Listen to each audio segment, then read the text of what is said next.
que des a cada uno conforme a su necesidad, que tu nombre sea glorificado y nuestras vidas edificadas en ti. Por Cristo Jesús te lo pedimos. Amén.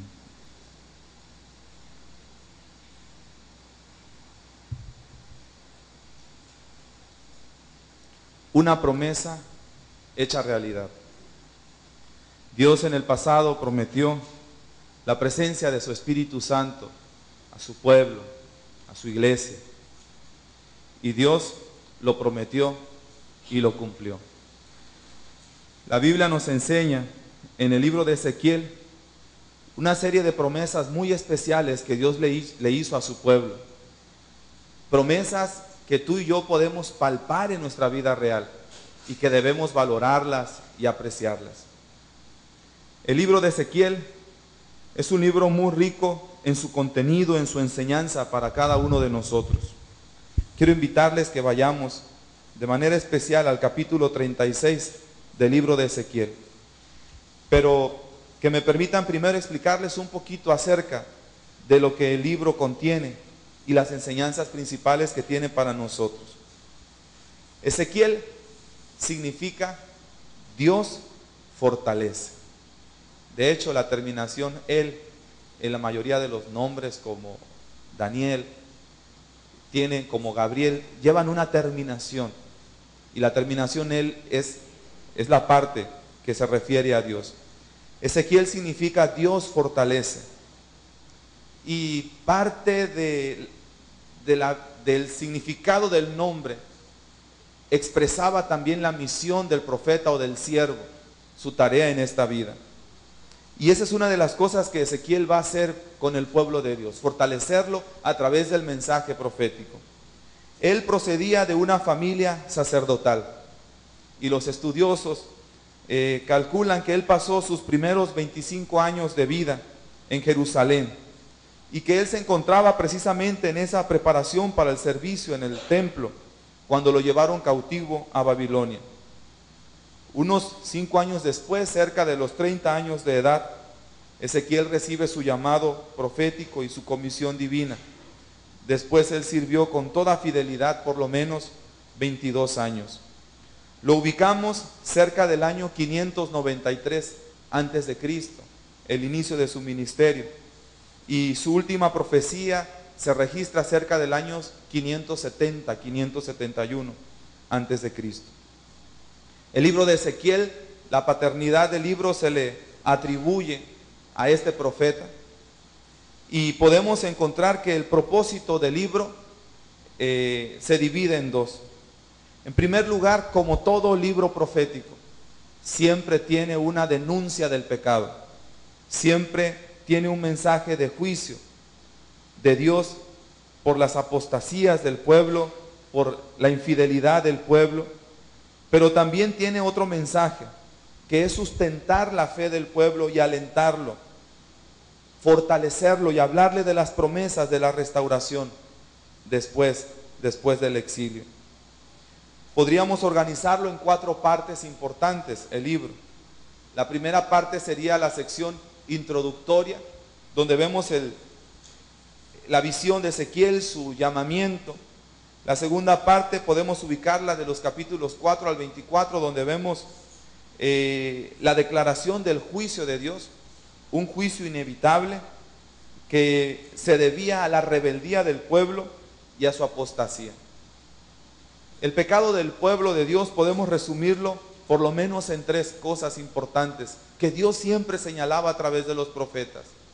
Uno de ellos era la idolatría, otro de ellos era la injusticia social, la opresión contra los más débiles, contra los que menos tenían, y las inmoralidades sexuales. La tercera sección del libro habla acerca de un juicio contra las naciones extranjeras que se alegraban por la calamidad del pueblo de Judá. Y finalmente la última sección del libro, de los capítulos 33 al 48, habla acerca del consuelo y la esperanza futura para el pueblo de Dios. De que Dios, en medio de la infidelidad del pueblo, Él iba a permanecer fiel. Y es en esta sección donde nosotros ubicamos la enseñanza de esta tarde. en esa parte del consuelo y la esperanza de Dios para su pueblo. En esta última parte es cuando Dios dice allí en el capítulo 34 que Él sería un verdadero pastor para su pueblo. Es cuando Él dice que dará un corazón nuevo, un espíritu nuevo. Es cuando habla de esa profecía del valle de los huesos secos, donde van a revivir, donde van a cobrar vida, porque Dios va a darles vida nuevamente. El libro abre con un anuncio de la declaración del pecado del pueblo, los llama al arrepentimiento, pero también cierra con esa renovación, con esa restauración del pueblo de Dios. Con este pensamiento en nuestros corazones, vayamos al libro de Ezequiel en el capítulo 36 y veamos en el versículo 22 una porción en donde nos enfocaremos en esta tarde. Una promesa hecha realidad.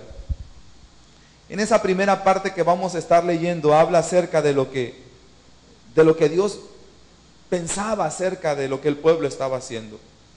Por tanto, di a la casa de Israel, así ha dicho Jehová el Señor: no lo hago por vosotros, oh casa de Israel, sino por causa de mi santo nombre, el cual profanasteis vosotros entre las naciones a donde habéis llegado. Y santificaré grande mi nombre, profanado entre las naciones, el cual profanasteis vosotros en medio de ellas. Y sabrán las naciones que yo soy Jehová, dice Jehová el Señor, cuando sea santificado en vosotros delante de sus ojos. Y yo os tomaré de las naciones y os recogeré de todas las tierras y os traeré a vuestro país. Esparciré sobre vosotros agua limpia y seréis limpiados de todas vuestras inmundicias. De todos vuestros ídolos os limpiaré. Os daré un corazón nuevo y pondré espíritu nuevo dentro de vosotros. Y quitaré de vuestra carne el corazón de piedra y os daré un corazón de carne. Y pondré dentro de vosotros mi espíritu, y haré que andéis en mis estatutos, y guardéis mis preceptos, y los pongáis por obra. Habitaréis en la tierra que di a vuestros padres, y vosotros me seréis por pueblo, y yo seré a vosotros por Dios. Dios, en medio de la rebeldía del pueblo, en medio del exilio, en medio del dolor que experimentan, lejos de su tierra, lejos de su templo, sufriendo y padeciendo a causa de sus agresores, Dios quiere sacar una enseñanza valiosa, una enseñanza de vida, una enseñanza de fe para ellos. La Biblia dice que Dios prometió que no los iba a dejar así, que a pesar de su infidelidad, Dios iba a obrar en favor de su pueblo y lo iba a levantar. Me llama la atención lo que dice el versículo 25. Esparciré sobre vosotros agua limpia y seréis limpiados de todas vuestras inmundicias y de todos vuestros ídolos os limpiaré. Qué grande es el amor de Dios, que aún aquellas cosas que nosotros no podemos quitar de nuestra vida, Él se compromete a hacerlo en nuestros corazones. Yo me encargo de limpiar a mi pueblo. Yo me encargo de quitarle las inmundicias. Yo me encargo de hacer de ellos un pueblo diferente, un pueblo limpio de la idolatría. Yo lo limpiaré, dice el Señor. Y esa es una de las primeras cosas que Dios se propuso hacer con su pueblo en el pasado. Y que Dios se propone hacer con nosotros también hoy. Al igual que el pueblo de Israel se alejó y se apartó de Dios, vivimos en una sociedad, en un México, que día con día, momento a momento, se aparta y se aleja más y más de Dios. Vivimos, como dice Pablo, muertos en nuestros delitos y pecados. Vivimos en un pueblo, en una nación que está corrompida, pero que tiene esperanza. Porque el que puede limpiar y sanar el corazón limpiar el alma, es Jehová nuestro Dios. Dice la palabra en 1 de Juan 1:7, cómo nosotros podemos tener acceso a esa limpieza en nuestra vida, en nuestro corazón. 1 de Juan 1:7. Corrijo, 1:9. Dice la palabra de Dios: si confesamos nuestros pecados juntos, Él es fiel y justo para perdonar nuestros pecados y limpiarnos de toda maldad. La misma misericordia que Dios, con la que Dios miraba a su pueblo en el pasado, ante la situación en la que vivían, es la misma misericordia con la que Dios nos mira a nosotros a través de la persona de Jesucristo. Solo Él espera de nosotros un arrepentimiento, una conversión. Si confesamos nuestros pecados, Él es fiel y justo para perdonar nuestros pecados y limpiarnos de toda maldad. Dios nos muestra en su palabra que esa promesa que le hizo al pueblo ayer, nosotros hoy en día la podemos palpar a través de la persona de Jesús. Yo los limpiaré. Yo voy a quitar sus ídolos, dice. Yo voy a limpiarlos de todas sus inmundicias. Y qué rico sabe el perdón de Dios cuando Él toca nuestros corazones, cuando nos arrepentimos, cuando nos convertimos a Él. Qué dichoso es el hombre cuando su pecado ha sido perdonado.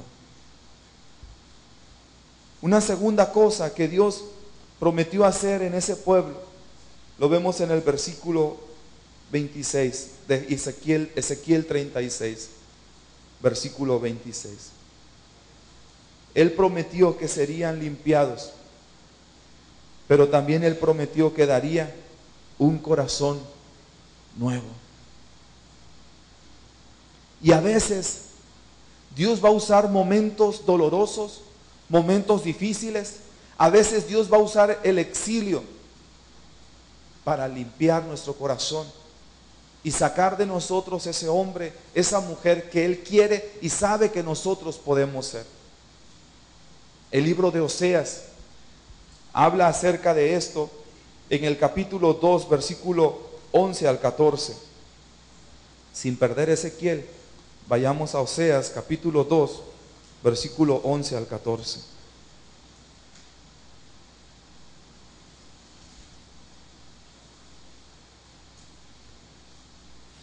Oseas fue el último intento de Dios para llamar a su pueblo a arrepentirse de su idolatría y de su maldad persistente antes de que llegara el juicio pleno de sus pecados. El capítulo 2, versículo 11, nos habla de la situación en la que el pueblo se encontraba y de la decisión que Dios había tomado y del propósito que estaba detrás de esa decisión. Leemos juntos del 11 al 14. Haré cesar todo su gozo, sus fiestas, sus nuevas lunas y sus días de reposo y todas sus festividades. Y haré talar sus vides y sus higueras, de las cuales dijo: mis salarios son salario que me han dado mis amantes, y las reduciré a un matorral, y las comerán las bestias del campo. Y la castigaré por los días en que incenciaba a los Baales y se adornaba de sus arcillos y de sus joyeles, y se iba tras sus amantes y se olvidaba de mí, dice Jehová. Pero he aquí que yo la atraeré y la llevaré al desierto y hablaré a su corazón. Aún en esas decisiones difíciles que Dios había tomado de quebrantar a su pueblo, Dios quería llevarlos al desierto con un propósito, para hablar a su corazón. Ellos tenían que entender que la situación del exilio era una consecuencia de su pecado, de haber abandonado a Dios, de irse tras la idolatría, de practicar la injusticia y de vivir una vida sexual desordenada. Pero Dios quería trabajar con ellos. Dios no estaba dispuesto a desecharlos, porque su amor era más grande que su pecado. Y así es el amor de Dios para nosotros. Muchas veces le fallamos, muchas veces nos apartamos de su camino. Y como consecuencia tenemos que transitar por el desierto de la vida. Pero es allí donde Dios quiere hablar a nuestros corazones. Es allí donde Dios quiere transformar eso malo que hay en nosotros. Como cantábamos hace un momento, lávame. Haz lo que tengas que hacer en mí, pero cámbiame. Y Dios hizo lo que tenía que hacer. Dice Ezequiel capítulo 36, versículo 25, que lo hizo con un propósito. Los llevó al desierto para hablar a su corazón. Y dice el versículo 26, para darles un corazón nuevo. ¿Cuántos de nosotros no fue en el desierto donde Dios nos encontró? Donde Dios habló a nuestro corazón. Y hay mucha gente que hoy en día vive, hace de su vida un desierto. Y tú y yo podemos compartirles, hablarles a su corazón en el nombre del Señor. Y que en Cristo Jesús puedan tener un corazón nuevo. El que está en Cristo, dice la palabra, nueva criatura es. Las cosas viejas pasaron, todas son hechas nuevas. El Dios que prometió ayer limpiar a su pueblo de la maldad es el mismo que hoy nos limpia del pecado con la sangre preciosa de Jesús. El Dios que buscó a su pueblo para darle un nuevo corazón es el mismo que quiere y puede darnos un nuevo corazón. Dice, quitaré ese corazón de piedra y pondré un corazón de carne. Yo sé que muchas veces llegamos a los pies del Señor con un corazón endurecido, porque hemos sido lastimados, hemos sido heridos de muchas maneras. Pero Él puede darte un nuevo corazón. Él tiene el poder para hacerlo. Pero también Él quiere trabajar en todos los sentidos. Dice en el versículo 26, pondré espíritu nuevo dentro de vosotros. Quitaré de vuestra carne el corazón de piedra y os daré un corazón de carne. Ezequiel 36, 27. Y pondré dentro de vosotros mi espíritu.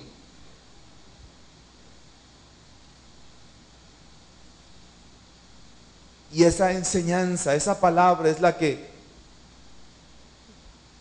en esta noche quisiera también dejar en su corazón como un punto central.